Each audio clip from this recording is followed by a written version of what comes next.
చదవండి. John's gospel chapter 6. అందరు తీయాలి బైబిల్, పిల్లలందరూ కూడా. John chapter 6 verses 16 to 21. యోహాను సువార్త 6వ అధ్యాయం 16 నుండి 21 వరకు. ఒక వచనం నేను, ఒక వచనం మీరు తీసి చదువుదాం.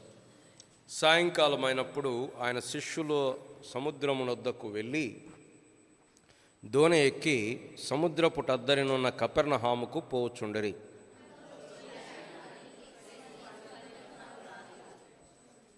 అప్పుడు పెద్ద గాలి విసరగా సముద్రము పొంగుచుండెను.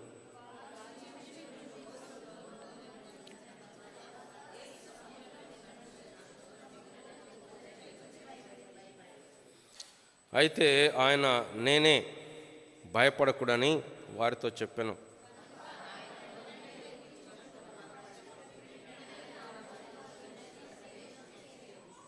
ప్రార్థన చేసుకుందాం. ప్రభు సహాయం కొరకే. ప్రేమ కలిగిన మా ప్రియ పరలోకపు తండ్రి, ఈ యొక్క ఉదయకాల సమయం నిన్ను ఆరాధించటానికి, నిన్ను హెచ్చించటానికి, గణపరచటానికి, ఈ పునరుత్థాన దినమున పరుగున రాగలిగిన మరి ప్రియ బిడ్డలందరిని బట్టి వందనాలు, స్తోత్రాలు. ఇంకెవరైతే రాలేకపోయినారో అటు వారిని కూడా మీరు జ్ఞాపకం చేసుకొని త్వరపెట్టుకొని, ప్రభా ఈ ప్రభు దినమున నీ సన్నిధిలో ఉండాలి, నీతో నీ ప్రజలతో గడపాలి అనేటువంటి ఆశ, ఆకలి వారికి కూడా అనుగ్రహించి నడిపించండి.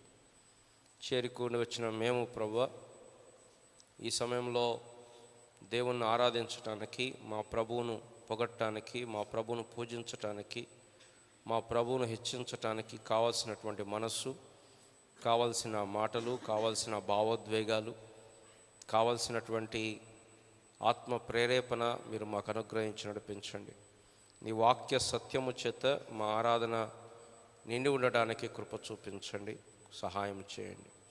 వందన స్తోత్రాలు తెలియజేస్తూ ఇక్కడ నిలబడుచున్న మీ దాసుడు ఎంత నిష్ప్రయోజకుడో, ఎంత ఒట్టి పాత్రను మీరు ఎరుగుదురు గనుక మీరు కనికరించి మీ యొక్క సహాయము, మీ కృప మెండుగా అనుగ్రహించి ఈ పాత్రను పూర్తిగా ఖాళీ చేసి మీ మాటలు, మీ యొక్క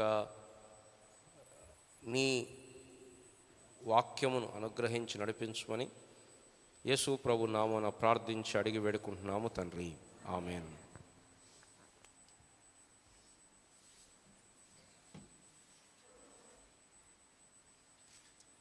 మనం యోహాను సువార్తను ధ్యానం చేస్తూ ఉన్నా. గతంలో యేసు ప్రభువారు పలికినటువంటి, యేసు ప్రభువారు చెప్పినటువంటి ప్రాముఖ్యమైనటువంటి నేనే అనేటువంటి 7 మాటలు మనము చూస్తూ వచ్చాం. ఏం చెప్పాడు యేసు ప్రభువారు? నేను జీవాహారమును, నేను లోకమునకు వెలుగును, నేను గొర్రెలు పోవు ద్వారమును, నేను గొర్రెలకు మంచి కాపరిని, నేను పునరుత్థానమును జీవమును, నేనే మార్గమును సత్యమును జీవమును, నేను నిజమైన ద్రాక్షావళి. యేసు ప్రభువారి యొక్క దైవత్వాన్ని ఈ మాటలు చూపిస్తూ ఉన్నాయి. అవి ధ్యానం చేసిన తర్వాత మరలా యోహాను సువార్తలోకి తిరిగి వచ్చి, యోహాను సువార్తలో యోహాను భక్తుడు ఏరి కూర్చి దాదాపుగా యేసు ప్రభువారు చేసిన అద్భుతాలు 38 లేదా 37 అద్భుతాలు 4 సువార్తికులు రాస్తే, ఆ 38లో కేవలం 7 అద్భుతాలు, లేదా యేసు ప్రభువారు చనిపోయి తిరిగి లేచిన తర్వాత చేసిన ఒక అద్భుతంతో కలిపితే కేవలం 8 అద్భుతాలు మాత్రమే యోహాను భక్తుడు రాశాడు. ఆయన అంటాడు, ఒకవేళ యేసు ప్రభు చేసిన అద్భుతాలన్నీ రాయాలంటే భూలోకంలో గ్రంథములన్నీ అయినను నాకు సరిపోవని నాకు తోచుచున్నది అని అంటాడు. అలా భూలోకంలో గ్రంథాలు సరిపోనటువంటి అద్భుతాలు జరిగినా కూడా కేవలం 7 మాత్రమే ఆయన రాస్తూ వచ్చాడు. అంతేకాదు ప్రాముఖ్యంగా వీటికి ఒక ప్రత్యేకమైన పదం వాడాడు ఆయన. అద్భుతాలు అనలేదు, ఆశ్చర్యకార్యాలు అనలేదు, అవి మామూలుగా వాడే పదాలు. యోహాను భక్తుడు వాడిన ప్రత్యేకమైన పదం ఏంటంటే సూచనలు, సూచక క్రియ, సైన్ అని చెప్పన్నాడు. అంటే ఇది ఇంకొక సత్యాన్ని చూపిస్తూ ఉంది. కాబట్టి మనం అద్భుతాల దగ్గరే ఆగిపోకూడదు. చాలామంది క్రైస్తవులు అద్భుతాల దగ్గరే ఆగిపోయారు. మిస్టిసిజం అంటారు, అంటే ఏదో ఒకటి అతీతంగా జరగాలి. ఇలా పాటలు పాడుతుంటాం, ఏదో వెలుగు వచ్చినట్టు అనిపించాలి, లేకపోతే ఏదో అకస్మాత్తుగా అట్లా జరిగిపోవాలా. అది మనుషులకి ఒక ఉత్సాహాన్ని ఇస్తుంది. కానీ జీవితంలో దాని మీదనే పెట్టుకుంటే మనము, దేవుని వాక్యము మిస్టిసిజం కాదు, ఇది రియాలిటీ. మిస్టిసిజం అంటే అర్థమైంది కదా, ఏదో ఒక అతీతంగా జరుగుతాయి. దేవుడేం జరగడు అని చెప్పి నేను చెప్పలేను, కానీ బట్ దేవుడు ఎప్పుడు అలాగే మిస్టిసిజం లాగా ఉండదు.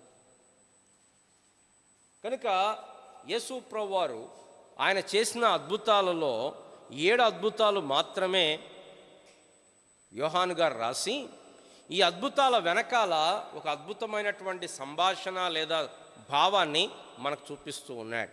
కాబట్టి మనం 7 అద్భుతాల్లో మొట్టమొదట చూసాం, కానా పెండ్లి విందులో ద్రాక్షారసం అయిపోయింది, యేసు ప్రభువారు ద్రాక్షారసము చేశాడు. ఇశ్రాయేలు ప్రజలు ఆ ద్రాక్షావల్లికి సూచనగా ఉన్నారు.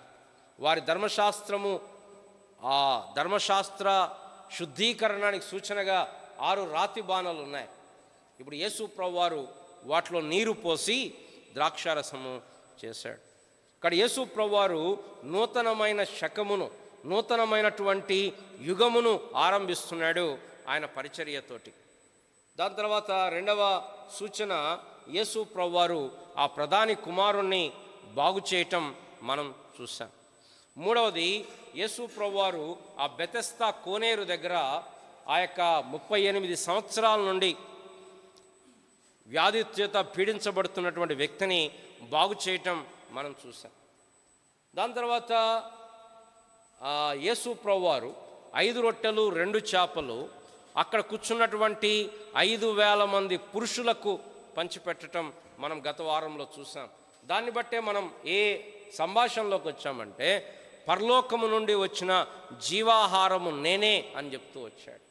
ఆ అధ్యాయంలో చాలాసార్లు, దాదాపు 7-8 సార్లు పరలోకము నుండి దిగి వచ్చిన ఆహారం, పరలోకం నుండి దిగి వచ్చిన ఆహారం, ఆ ఆహారము జీవమిచ్చేది అని మనం చూసాం. ఆ ఆహారము బ్రతికించేది అని మనం చూసాం. ఆ ఆహారము నిత్య జీవమిచ్చేది అని మనం చూసాం. ఆ ఆహారము అంత్యదినమున మనల్ని లేపుతుంది అని మనం చూస్తూ వచ్చాం. ఇక్కడ యేసు ప్రభువారు ఆ జీవాహారము ద్వారా, ఆ అద్భుతం ద్వారా చెప్తుంది ఏంటంటే, మీరు కేవలం భౌతికమైన ఆహారంతో బ్రతకరు, నేనే జీవాహారం. ఆయనను మనం తినటం అంటే అర్థమేంటి? ఆయన యందు విశ్వాసం ఉంచటం, ఇది మన జీవానికి మూలం. ఆయన లేకపోతే జీవము లేదు. దేవుని వలన కలుగు జీవము నుండి వేరుపరచబడిన వారు, జీవము లేదు. దీని తర్వాత ఈ అద్భుతం జరిగిన కన్సిక్వెంట్గానే ఇంకొక అద్భుతం కూడా జరిగింది. ఇదేనో అద్భుతం, 5వ అద్భుతం. ఏంటి అద్భుతం? యేసు ప్రభువారు నీళ్ళ మీద నడవటం.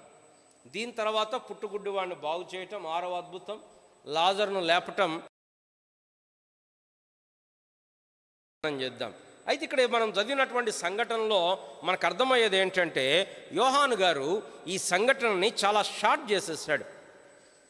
అంటే ఆల్రెడీ యేసు ప్రభువారి శక్తిని చూపించాడు, కానీ ఎందుకో ఈ సంఘటనని చాలా చాలా క్లుప్తంగా, అంటే త్వరగా రాసినట్టుగా అనిపిస్తుంది. కానీ ఈ అద్భుతాన్ని మాత్రం వదిలిపెట్టలేదు. యేసు ప్రభువారు ఒకసారేమో శిష్యులతో పడవలో వెళ్తుంటే తుఫాను రేగింది. అప్పుడు యేసు ప్రభువారు నిద్రపోతుంటే శిష్యులు వాళ్ళు చాలా ప్రయత్నాలు చేశారు, కానీ వాళ్ళ వల్ల కాలేదు. అప్పుడు వారు ప్రభు దగ్గరికి వెళ్ళి లేపారు. ఏమని? మేము నశించిపోతున్నాం, నీకు చింత లేదా అని ఆయన లేపారు. అప్పుడు ఆయన లేచి గాలిని గద్దించాడు. అప్పుడు మిక్కిలి నిమ్మలమై. ఇది ఒక అద్భుతం. ఈ 2వది అలాంటి అద్భుతమే ఇక్కడ మనం చూస్తున్నాం. 5 రొట్టెలు 2 చేపలు అందరికి పంచిపెట్టాడు. You can imagine how jubilant they were. 5 రొట్టెలు 2 చేపలతోటి దాదాపు 15,000 మందికి యేసు ప్రభువారు ఆహారం పెట్టాడు. అందరూ అబ్బా ఏం ప్రభు, ఏం గొప్ప కార్యాలు చేశాడు. అబ్బా, ప్రభు ఎంత అద్భుతకరుడు, ఎంత ఆశ్చర్యకరుడు, అందరి స్పిరిట్స్ హై లెవెల్లో ఉంటాయి. యేసు ప్రభు కూడా ఏం చేయాలి ఆ రోజు రాత్రి? కూర్చోండి, అందరు కూర్చోండి, చెప్పండి మీకు ఎట్లా అనిపించింది చెప్పండి, మనకి ఈ కార్యక్రమం ఎట్లా అనిపించింది చెప్పండి, బాగుందా, ఇట్లాంటివి మనం ఇంకా చేద్దామా? ఈ మీటింగ్ పెట్టలే యేసు ప్రభు. ఏం చేశాడో తెలుసా? ఆ రోజు సాయంకాలం యేసు ప్రభు వారు ఆయన ప్రార్థన చేయటానికి కొండకెళ్ళిపోయి ఈ శిష్యుల్ని మీరు కపెర్నహూముకు వెళ్ళండి అని బలవంతంగా పంపించాడు. పిల్లరా, మీరు తర్వాత ఇంటికి వెళ్ళి చూడొచ్చు. ఈ అద్భుతము మత్తయిలో ఉంది, మార్కులో ఉంది, యోహాన్లో, లూకాలో లేదు. మత్తయిలో 14వ అధ్యాయం 22 నుండి 33 వరకు ఉంది. మార్కులో 6వ అధ్యాయం 45 నుండి 52 వరకు ఉంది. అక్కడ మనకి బాగా అర్థమవుతుంది. రండి, మత్తయి సువార్త 14వ అధ్యాయం, మత్తయి సువార్త 14వ, ఈ 3 చోట్ల పెట్టుకోండి, మనం అక్కడికి వస్తాం. అంటే యోహాన్ గారు చాలా కట్ షాట్ చేశాడు కాబట్టి we have to refer other passages ఈ అద్భుతాన్ని పూర్తిగా అర్థం చేసుకోవడానికి. 14వ అధ్యాయం 22వ వచనం, వెంటనే ఆ జనసమూహములను తాను పంపివేయినంతలో తన శిష్యులు దోణి ఎక్కి తనకంటే ముందుగా అద్దరికి వెళ్ళవలనని ఆయన వారిని బలవంతము చేశాను. మార్కు సువార్త 6వ అధ్యాయంలో కూడా, మార్కు సువార్త 6వ అధ్యాయంలో కూడా 45వ వచనంలో ఆయన జనసమూహమును పంపివేయినంతలో దోణి ఎక్కి శిష్యులను వెంటనే బలవంతము చేశాను. ఆయన వారిని వీడు కొలిపి ప్రార్థన చేటకు కొండకు వెళ్ళి. పిల్లల, మన ప్రభు యొక్క ఎగ్జాంపుల్ చూడండి. మన ప్రభు ఎగ్జాంపుల్ ఏంటంటే ఆయన ఎక్కువ ప్రార్థనలో సమయం గడిపేవాడు. ఏం అవసరాలు ఉన్నాయి ఆయనకి? ప్రార్థనకి ఆరోగ్యం బాగాలేదా? ఏమన్నా అప్పులున్నాయా?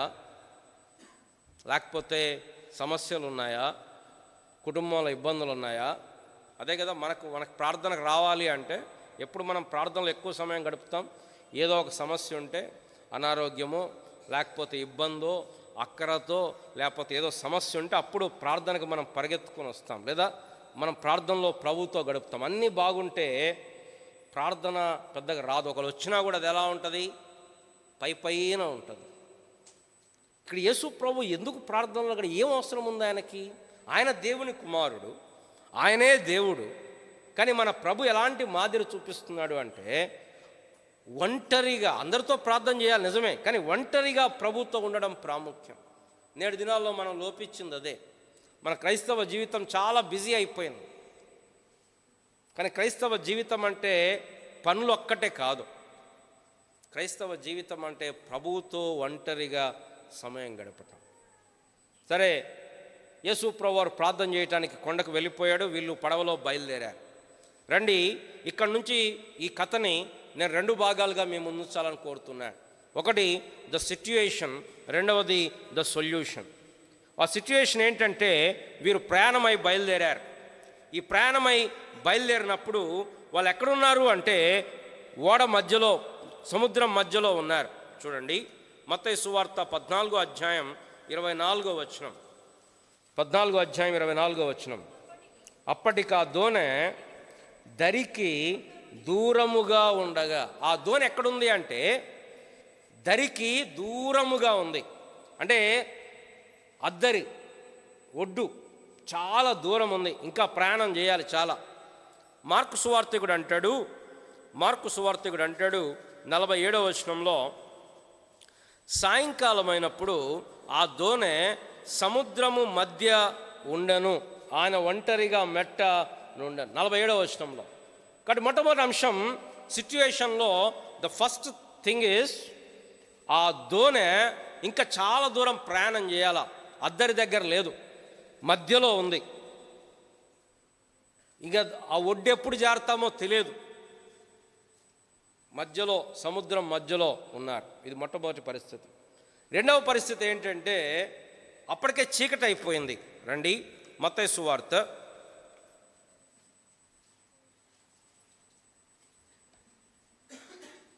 14వ లేకపోతే యోహాను సువార్త, క్షమించండి, యోహాను సువార్త 6వ అధ్యాయం 17వ వచనం. అంతలో చీకటి ఆయను కానీ యేసు వారి యొద్దకి ఇంకా రాలేదు. అది రెండవది ఏంటంటే ఆ పరిస్థితి చీకటి అయిపోయింది. మొట్టమొదటిది సముద్రం మధ్యలో ఉన్నారు, ఎటు దిగడానికి లేదు. ఇప్పుడు మనం బస్సో కారో అయితే ఆఫ్ చేసి మనం బస్సులో ప్రయాణం చేసి కొంతమంది జర్నీ పడదు, అప్పుడు ఏం చేస్తారు, వామిటింగ్స్ అవుతుంటే కార్ ఆఫ్ చేయండి అంటారు, దిగుతారు, సరే.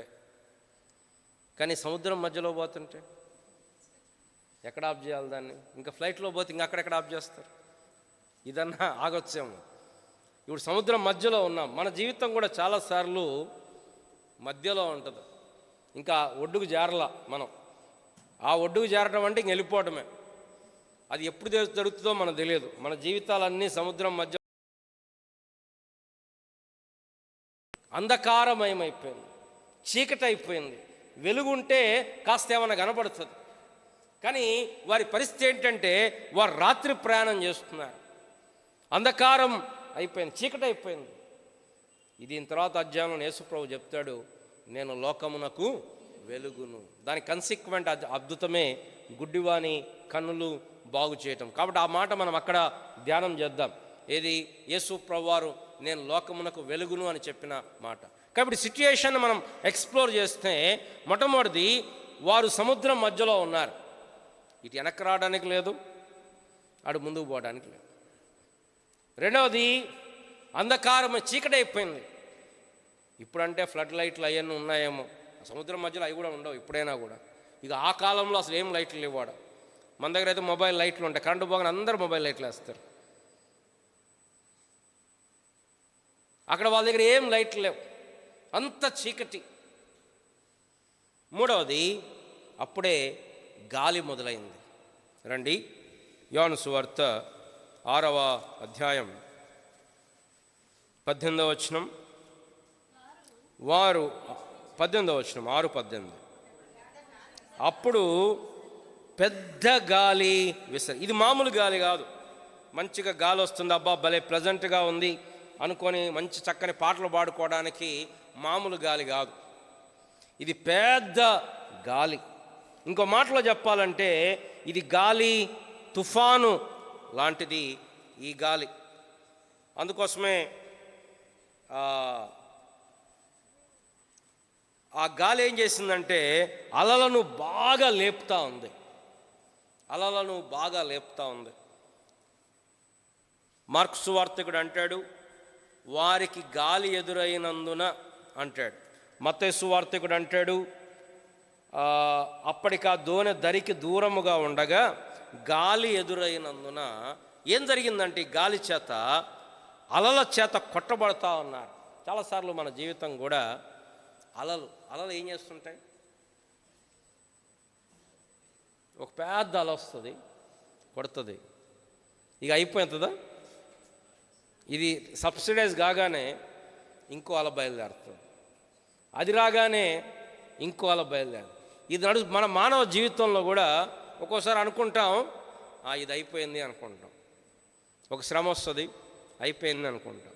దాని తర్వాత ఇంకో అల బయలుదేరుతుంది, దాని తర్వాత కొత్తగా వస్తూనే ఉంటుంది.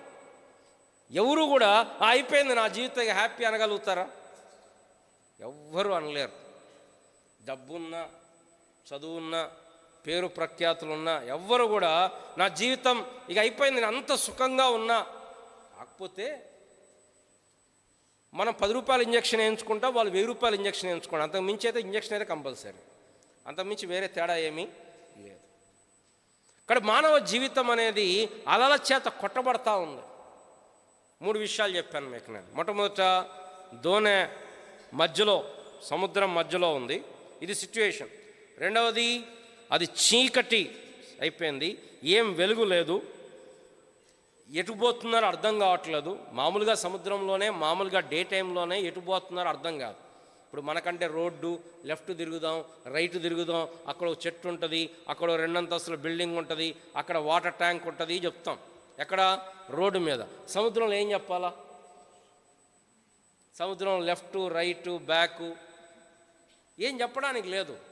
అది ఎప్పుడు అన్నీ డే టైంలో, ఇక రాత్రి టైంలో అసలు ఆ దారి తెన్ను లేని ప్రయాణం. మూడవది, ఆ సమయంలో పెద్ద గాలి చెలరేగింది. ఎప్పుడైతే గాలి చెలరేగిందో అలలు విజృంభిస్తున్నాయి, అలలు పైకెత్తుతూ ఉన్నాయి. అప్పుడు వారి హృదయం కలవరపడిపోయింది. వాళ్ళ ప్రయత్నాలు చేస్తున్నారు, కానీ వాళ్ళు కష్టపడుతున్నారు. రండి, మార్కు సువార్త 6వ అధ్యాయం 48వ వచనంలో అంటారు, వారికి గాలి ఎదురైనందున దోణి నడిపించుటలో వారు మిక్కిలి కష్టపడుతున్నారు. మిక్కిలి కష్టపడుతున్నారు. వారి వల్ల కావట్లేదు, వారు మిక్కిలి ఇది మానవ జీవితం. రక్షణ పొందిన జీవితమైనా రక్షణ పొందిన జీవితమైనా కూడా చాలాసార్లు మన జీవితం ఇలానే ఉంటుంది. సముద్రం మధ్యలో ఉన్నాం, అది అంధకార సమయం, ఎటు పోతున్నాం అర్థం కావట్లేదు, ఎటు వెళ్తామో అర్థం కావట్లేదు. మూడవది, వారికి పెద్ద గాలి లేచింది, ఆ గాలితోటి అలలు విజృంభిస్తున్నాయి. ఈ అలలు ఎప్పుడు ముంచేస్తాయో తెలియట్లా. నాలుగవది, ఈ అలల చేత వారు కలవరపడతా ఉన్నారు, వారు ముందుకు వెళ్ళలేకపోతున్నారు, వారు ప్రయత్నం చేస్తున్నారు, వారు తెడ్లేస్తున్నారు, కానీ గాలితోటి వారు ముందుకు వెళ్ళలేకపోతున్నారు. చాలాసార్లు మన జీవితంలో కూడా ఇలాంటి పరిస్థితుల్లోనే ఉంటారు. కానీ ఇక్కడ ద సొల్యూషన్ మనకు కనపడతా ఉంటుంది. అక్కడితో ఆగిపోలేదు ఆ స్టోరీ, ఇంకా ముందుకి మనకెళ్తే ఇప్పుడు మన ఉద్దేశం ఏంటంటే, యేసు ప్రభువును ఆరాధించేటప్పుడు మొట్టమొదటిగా ఆయన ఏమి చేశాడో దాన్ని బట్టి ఆరాధిస్తాం. ఆయన మనల్ని రక్షించాడు, ఆయన మనకు జీవం ఇచ్చాడు, ఆరాధిస్తాం. రెండవది, ఆయన ఏమై ఉన్నాడో ఆయన శక్తిని బట్టి, ఆయన కృపను బట్టి, ఆయన యొక్క లక్షణాలను బట్టి ఆరాధిస్తాం. మూడవది, ఆయన ఏం చేయబోతున్నాడో, ఆల్రెడీ చేసిన దాన్ని మాత్రమే కాదు, ఆల్రెడీ ఏం చేయబోతున్నాడో నెక్స్ట్ నా జీవితం ఇంకా తెలియదు మనకి, ఇంకా ఏం చేయబోతున్నాడో తెలియదు. కానీ ఒకటి మాత్రం నిజం, ఆయన శక్తి లేనివాడు కాదు, ఆయన బలహీనుడు కాదు. మన నమ్మకం ఏంటి? దేవుని ప్రేమించు వారికి మేలు కలుగుటకై దేవుడు సమస్తమును సమకూర్చి జరిగిస్తున్నాడు. అది మనం ఎరుగుదాం. కాబట్టి దాన్ని ఎరిగి మనం ప్రభువుని ఆరాధించాలి. ద సిట్యుయేషన్ మనం చూసాం. ద సొల్యూషన్లోకి వస్తే రండి, మొట్టమొదటిగా ఆ సొల్యూషన్లో పార్ట్ ఏంటంటే, మార్కు సువార్త 6వ అధ్యాయం 48వ వచనంలో ఒక చక్కని మాట వాడాడు మార్కు సువార్తికుడు. ఈ ముగ్గురు వాడలేదు, కానీ ఆయనకు అద్భుతమైన చక్కని మాట వాడాడు. 6వ అధ్యాయం 48వ వచనం, దోణి నడిపించుట్లో ఆయన చూచి. ఎక్కడున్నాడు యేసు ప్రభువారు? పడవలో ఉన్నాడా? పడవలో లేడు. ఎక్కడున్నాడు? ఒడ్డునున్నాడు, మెట్ట మీద ఉన్నాడు, ఒంటరిగా మెట్ట మీద ఉన్నాడు. వాళ్ళు వెళ్ళమన్నాడు, కానీ వాళ్ళ పరిస్థితిని ఆయన చూడకుండా లేడు. ఎక్కడి నుండి చూశాడు? దూరముగా. చాలాసార్లు మనం అనుకుంటాం ఆయన పక్కన ఉంటేనే చూసినట్టు అనుకుంటాం. ఆయన పక్కన ఉండాల్సిన పనేం లేదు, ఆయనకు మన సంగతి తెలియదని కాదు. ఈ మాట ఎంత ఆదరణకరమైన మాట అంటే, నా పరిస్థితులు దేవుడు చూస్తున్నాడు, నా కష్టములు, నా బాధలు, నా దుఃఖములు, నా యొక్క సమస్యలు, నా యొక్క పోరాటములు, నా యొక్క ప్రశ్నలు, సందేహములు, కలవరములు, ఇవి దేవునికి తెలియనివి కావు. వారి యొక్క సమస్య, వారు వెళ్ళలేకపోతున్నారు, అలలు కొట్టబడుతున్నారు, ఇది ప్రభువు చూశాడు. పిల్లరా, మన ప్రభువుకున్న పేరేంటి తెలుసా? చూచుచున్న దేవుడు. బేయర్ లహాయి రోయి. ఆది కాండంలో మనకు సాగర్ కనపడుతుంది. హాగర్ ఒక్కతే బయలుదేరింది, ఎవ్వరు తోడు లేరు, వెళ్ళగొట్టబడింది. కానీ దేవుడు ఆమెను చూచాడు. పిల్లరా, దేవుడు మనం చూడట్లేదు అనుకోవద్దు, దేవుడికి తెలియదు అనుకోవద్దు. దేవుడికి చాలాసార్లు మనం ఏమనుకుంటామంటే, మనుషులకు అర్థం కావట్లేదు మన బాధ అనుకుంటాం. కొన్నిసార్లు చెప్పినా అర్థం కాదు కూడా. కదా. కొన్నిసార్లు మనం ఏదో చెప్తుంటాం, వాళ్ళకి ఏదో ఫోన్ వస్తుంది, వాళ్ళు మాట్లాడుకుంటూ ఉంటుంటారు. వాళ్ళ ఫేస్లో అర్థమైపోద్ది మనం చెప్పేది వాళ్ళకేం ఎక్కట్లేదు అని. కానీ దేవుడు అలా లేడు. దేవుడికి మన పరిస్థితులు తెలుసు, మన భారము తెలుసు, మన గాయము తెలుసు, మన బాధ తెలుసు. కొన్నిసార్లు మనుషులంగా మనకేమొస్తారు తెలుసా, వేరే వాళ్ళ సమస్యలు చెప్తే ఇంత చిన్న సమస్యకి ఏంది వీళ్ళు ఇంతకు భయపడుతున్నారు, నేనైతేనా అనుకుంటారు మనుషులు. పర్స్పెక్టివ్ని బట్టి కొంతమందికి చిన్నది అనిపిస్తుంది, కానీ వాళ్ళ జీవితానికి అదే పెద్దది. మనకు చిన్నది కావచ్చు, కానీ వాళ్ళకి అది చాలా పెద్దది. కానీ దేవుడు అలా లేడు. దేవుడు వారి కష్టంను చూస్తున్నాడు. ఎక్కడుండి? పక్కన లేడు, పడవలో లేడు, దూరముగా ఉన్నాడు. కానీ దేవుని స్తోత్రం, మీరు వెళ్ళిపోండి అని చెప్పి మీరేమన్నా కానీ రేపు పొద్దున కలుద్దామని చెప్పి పడుకోలే యేసు ప్రభువు. రాత్రి సమయం, అర్ధరాత్రి వాళ్ళు ప్రయాసపడుతున్నారు. మీరు పడితే పడ్డారు, రేపు పొద్దున కలుద్దాంలే, ఏం కాదులే, దేవుడు కాపాడుతానులే అని చెప్పి వెనక్కిపోయి పడుకోలేదు. ఆయన చూస్తున్నాడు వాడి పరిస్థితిని. బైబిల్లో చాలా ఆదరణకరమైన మాట ఇది. దేవుడు మన పరిస్థితిని చూస్తున్నటువంటి దేవుడు. చాలాసార్లు మీతో పంచుకున్నా. లేయా గురించి మనం చదువుతాం. లేయా ద్వేషించబడుట యెహోవా చూచి. యాకోబు చూడలేదు, యాకోబు ద్వేషిస్తున్నాడు. వాళ్ళ చెల్లె అపహసిస్తూ ఉంది, అందరికి లోకువైపోయింది. ఎవ్వరూ పెద్ద పట్టించుకోవట్లేదు ఆమెని. వాళ్ళ నాన్న వదిలించుకుంటే చాలరా అనుకున్నాడు, యాకోబు కట్టబెట్టేశాడు. వాళ్ళ భర్త ఏమో నాకెందుకేమో దొరికింది అనవసరంగా అని చెప్పి భర్త ద్వేషిస్తూ ఉన్నాడు. కనుక రాయబడిన అద్భుతమైన మాట ఏంటంటే, లేయా ద్వేషించబడుట యెహోవా చూచి. దాని తర్వాత యాకోబు లాబాను దగ్గర చాలా రోజులు సర్వీస్ చేశాడు, 20 సంవత్సరాలు సర్వీస్ చేశాడు. ఈ లాబాను ఏం చేస్తున్నాడు, తేపకోసారి జీతం మారుస్తున్నాడు. ఇగో చారలు గలవి నీ జీతం అన్నాడు, అవి ఎక్కువ చారలు కాదు క్యాన్సిల్, చారలు కాదు, చారలు లేని నీ జీతం అంటాడు. ఇట్లా 10 సార్లు జీతం మార్చాడు.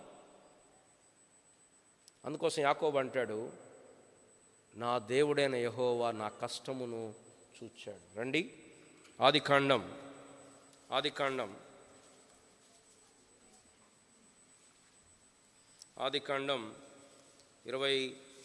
31వ అధ్యాయం 12వ వచనం. 31వ అధ్యాయం 12వ వచనం.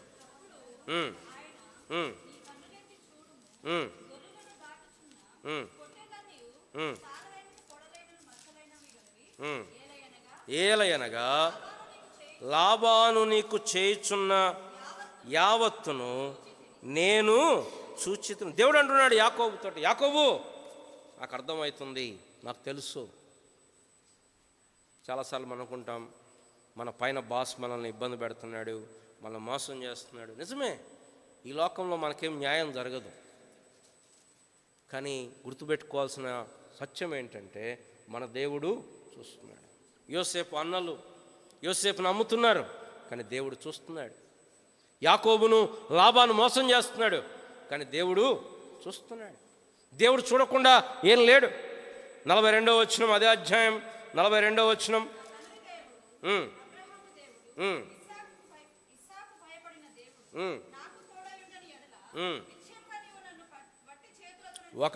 యాకోబు చెప్తున్న లాబాను, ఒకవేళ నా దేవుడు నాకు తోడై ఉండకపోయిండుంటే ఉట్టి చేతులతో నన్ను పంపించేవాడు. నువ్వు దేవుడు నా ప్రయాసమును నా చేతుల కష్టమును చూచి పోయిన రాత్రి నిన్ను. యాకోబు పారిపోతున్నాడు, లాబాను ఆ దేశంలో ఉన్నాడు. లాబానుకు విస్తారమైన ఆస్తి ఉంది, సైన్యం అంటే ప్రజలు ఉన్నారు. ఇప్పుడు లాబాను కావాలంటే యాకోబును చంపివేయచ్చు, సరే అల్లుడైనా కూడా. అదే అంటాడు లాబాను, నీకు కీడు చేయట నాకు చేతనగును. మరి ఎందుకు చేయలేదు? ఆ రాత్రి యెహోవా ప్రత్యక్షమయ్యాడు. ఎవరికి? లాబానుకి ప్రత్యక్షమై ఏం చెప్పాడు? జాగ్రత్త సుమీ, మేలైనను కీడైనను. చూడండి 31వ అధ్యాయం 24వ వచనం. ఆ రాత్రి స్వప్నమందు దేవుడు సిరియావాడైన లాబాను వద్దకు వచ్చి, నీవు యాకోబుతో మంచి గాని చెడ్డ గాని పలుకకు, జాగ్రత్త సుమీ అని అతనితో చెప్తున్నాడు. దేవుడు వార్నింగ్ ఇస్తున్నాడు. ఎవరికి? లాబానుకి. జాగ్రత్త, దేవుడు తన ప్రజల పక్షముగా ఆయన చూస్తున్నాడు. ఆయన పేరే చూచుచున్న దేవుడు. దేవుడు చూడట్లేదు అనుకోవద్దు. అంతేకాదు, ఆ అబ్రహాము తన భార్యను చెల్లెలని చెప్పి భయపడినప్పుడు దేవుడు చూశాడు. చూసి ఏం చేశాడు? అబీమెలెకుతో మాట్లాడాడు. అబీమెలెకు రాత్రి ప్రత్యక్షమై చెప్పాడు. అబీమెలెకు ఏమని? అబీమెలెకు, నీ ఇంట నువ్వు చేర్చుకున్న స్త్రీ ఆమె వేరొకరి భార్య, ఆమెను ముట్టితివా నువ్వు చనిపోతావు. దేవుడు ద సొల్యూషన్ ఏంటంటే, దేవుడు మన జీవితాలు చూస్తున్నాడు. ఒకప్పుడు మనం పాపంలో ఉన్నప్పుడు, మనము నరకానికి వెళ్ళే దారిలో ఉన్నప్పుడు, మనము నాశనమునకు వెళ్ళే మార్గంలో ఉన్నప్పుడు దేవుడు మనల్ని చూశాడు. చూడటం మాత్రమే కాదు, ఆయన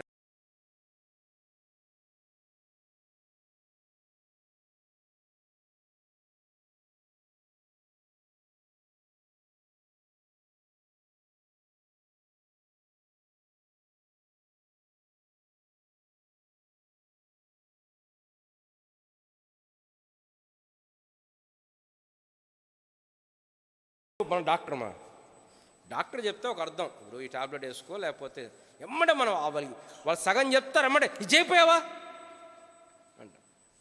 యేసు ప్రభు ఉచిత సలహాలు ఎట్లా? ఆయన వారి దగ్గరకు వచ్చాడు. ఎలా వచ్చాడు? నడుచుకుంటూ వచ్చాడు.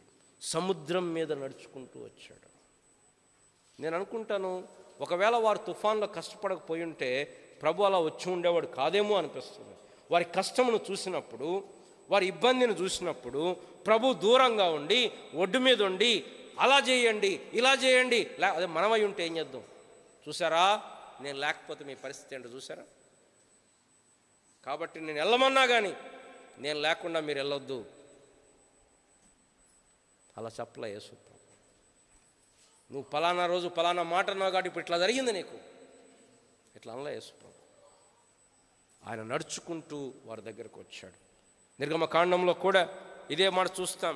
ఆయన చూశాడు, ఆయన దిగొచ్చాడు. చూడండి, నిర్గమకాండం 3వ అధ్యాయం, నిర్గమకాండం 3వ అధ్యాయం 25వ వచనం. దేవుడు ఇశ్రాయేలీలను చూచెను, దేవుడు వారి యందు లక్ష్యముంచెను. 3వ అధ్యాయం 9వ వచనం, 3వ అధ్యాయం 9వ వచనం, 2వ అధ్యాయం 25వ వచనం చదివాం. 3వ అధ్యాయం 9వ వచనం. ఇశ్రాయేలు మొర నిజముగా నా యొద్దకు చేరినది, ఐగుప్తీయులు వారు పెట్టుచున్న హింస చూచితిని. 8వ వచనం 7వ వచనం. మరి యెహోవా ఇట్లనెను, నేను ఐగుప్తులో ఉన్న నా ప్రజల బాధను నిశ్చయముగా చూచితిని. పనులలో తమను కష్టపెట్టు వారిని బట్టి వారు పెట్టిన మొరను వీటిని, వారి దుఃఖములు నాకు తెలిసే ఉన్నవి. కాబట్టి ఐగుప్తీయుల చేతిలో నుండి వారిని విడిపించుటకు చివరికి లాస్ట్లో ఉంది చూడండి, దిగి వచ్చి ఉన్నాను. దిగి వచ్చాడు. ప్రియులరా, మనం చూసినప్పుడు, మన పాత జీవితాన్ని చూసినప్పుడు, దేవునితో సమానంగా ఉండుట విడిచిపెట్టకూడని భాగ్యమని ఎంచుకొనక మనుషుల పోలికగా పుట్టి దాసుని రూపం ధరించుకొని తన్ను తాను రిక్తునిగా చేసుకున్నాడు. యేసు ప్రభు చూశాడు. ప్రభు కానీ నన్ను చూడకపోయి ఉంటే, అంటే ప్రభు చూడటంలో మనుషులు చూస్తారు కానీ వాళ్ళు వెళ్ళిపోతారు కదా. ఆ సమరయన ఉపమానంలో కూడా ఆ వ్యక్తి దొంగల చేతిలో పడి గాయపరచబడి దిగంబరి అయి గాయాలతో ఉంటే యాజకుడు వచ్చాడు, చూశాడు, వెళ్ళిపోయాడు. లేవీయుడు వచ్చాడు, చూశాడు, వెళ్ళి. చాలామంది మన జీవితాన్ని కూడా చూస్తారు, వెళ్ళిపోతారు. వాళ్ళు చేయగలిగింది కూడా ఏం లేదు. కానీ యేసు ప్రభు చూసి వెళ్ళిపోలేదు. ఆయన చూసి పరలోకం నుండి నీ కొరకు నా కొరకు దిగి వచ్చాడు. ఎక్కడైతే సముద్రం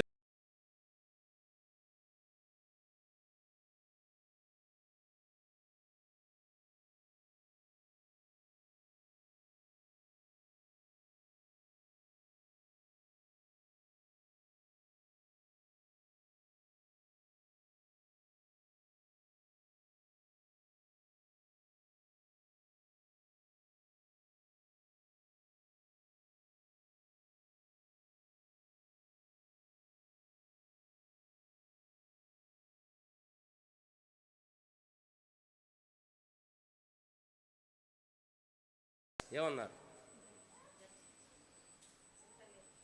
వారు భూతం అనుకొని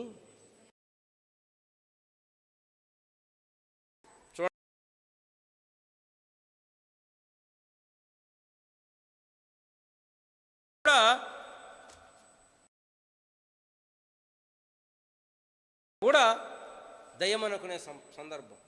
అంటే మన మానవ పతనం ఎంత అంటే దేవుణ్ణి గుర్తుపట్టలేని పరిస్థితి. చూడండి, మార్కు సువార్త 6వ అధ్యాయం 49వ వచనం. ఆయన సముద్రం మీద నడుచుట వారు చూచి భూతమని తలంచి కేకలు వేసిరి. 14 మత్తయి సువార్త 14:26 కూడా ఆయన సముద్రం మీద నడుచుట శిష్యులు చూచి తొందరపడి భూతమని చెప్పుకొని భయము చేత, యోహాను గారు భూతాలు దయ్యాల పదాలు వాడలేదు. ఆయన అన్నాడు, భయపడ్రి అన్నాడు. 19వ వచనంలో 6:19లో వారు ఇంచుమించు 2 కోసుల దూరం దోణి నడిపించిన తర్వాత యేసు సముద్రం మీద నడుచుచు తమ దోణి దగ్గరకు వచ్చుట చూచి భయపడ్రి.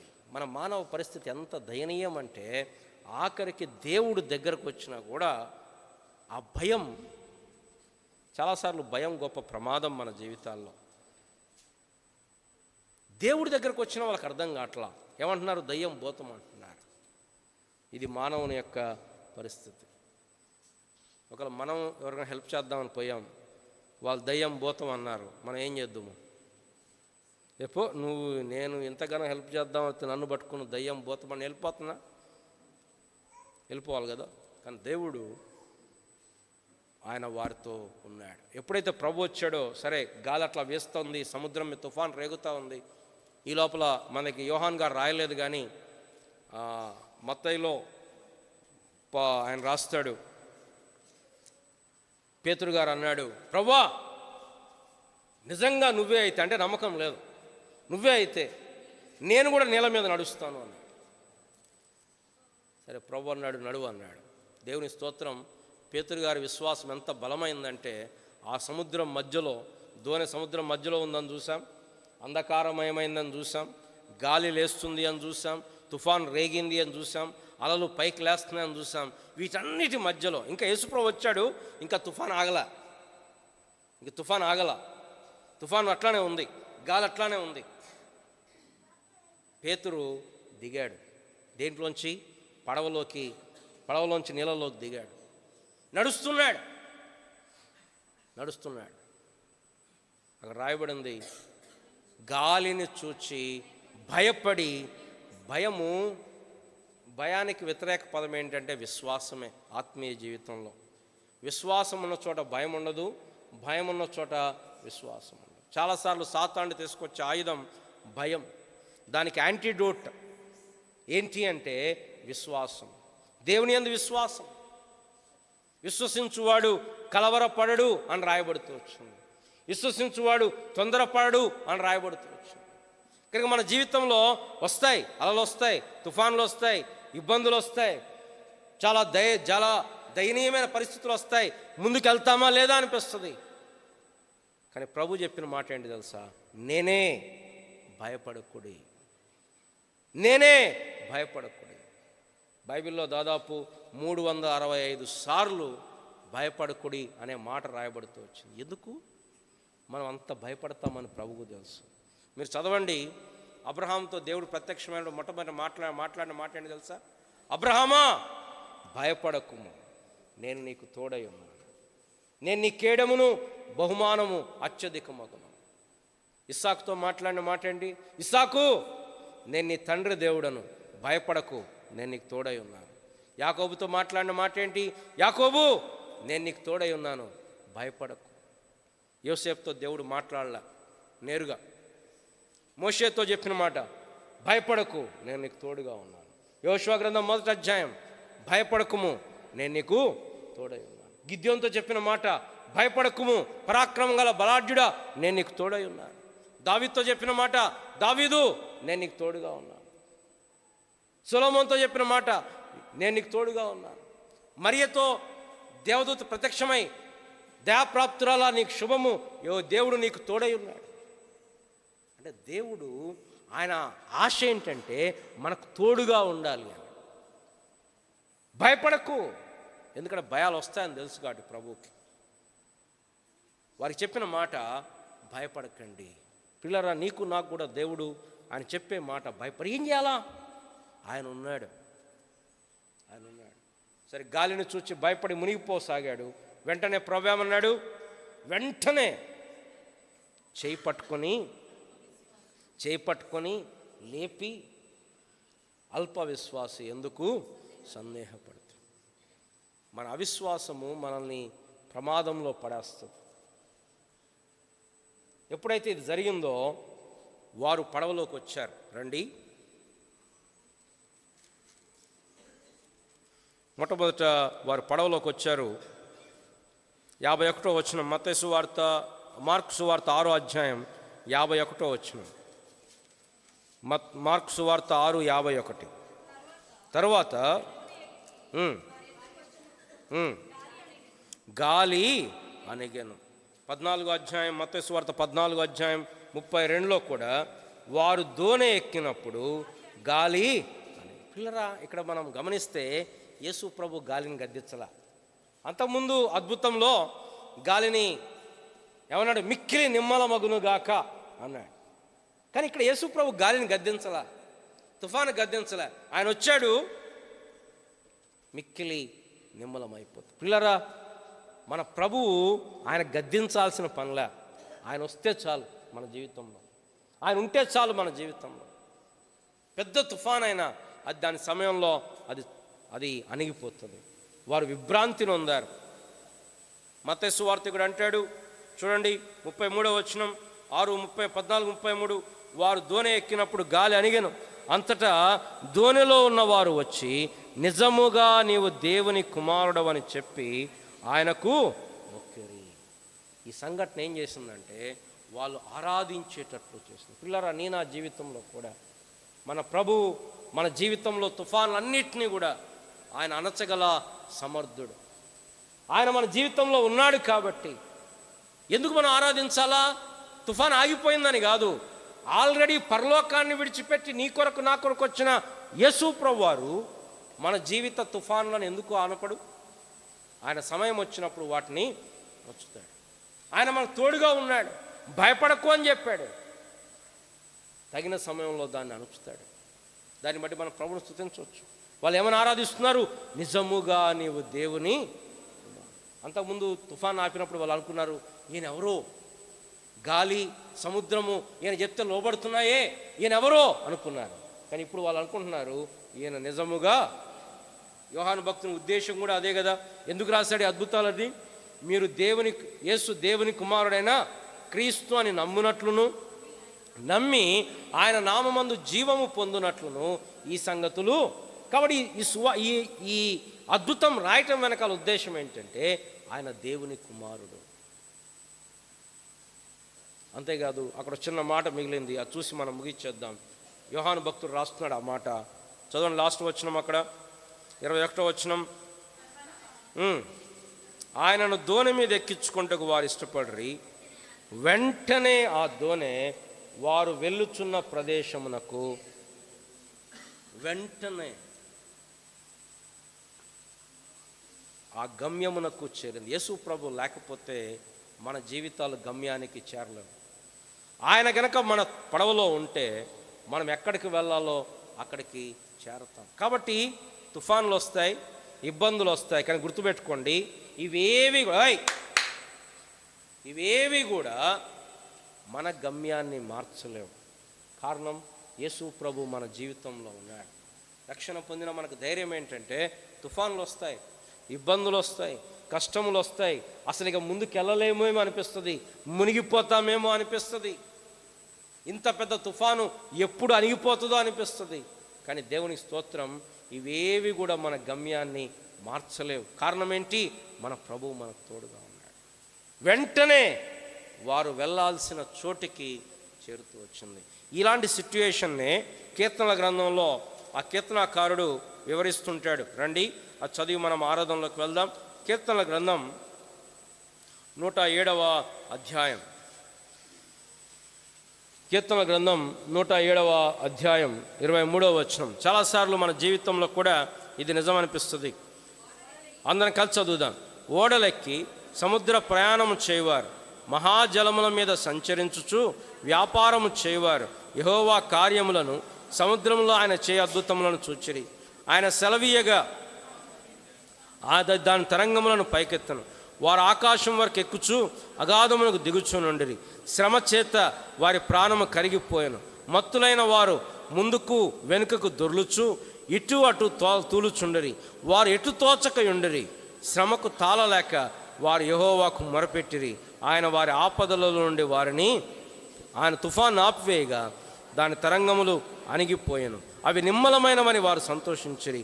వారు కోరిన రేవుకు ఆయన వారిని నడిపించెను. ఆయన కృపను బట్టి నరులకు ఆయన చే ఆశ్చర్య కార్యములను బట్టి వారు యెహోవా కృతజ్ఞతాస్తుతులు. వారి ద సిట్యుయేషన్ మనం చూసాం, ద సొల్యూషన్ మనం చూసాం. ప్రభు చూసి ఆయనే దగ్గరికి వచ్చాడు. వాళ్ళు ఇంకా నన్ను అడగలే కదా, వాళ్ళు ఇంకా ప్రార్థన చేయట్లే కదా, ప్రభువా ఎక్కడున్నావు ప్రభువా అనట్లే కదా, ఇప్పుడే ఎందుకులే అనుకోలే ప్రభు. ఆయన వచ్చాడు.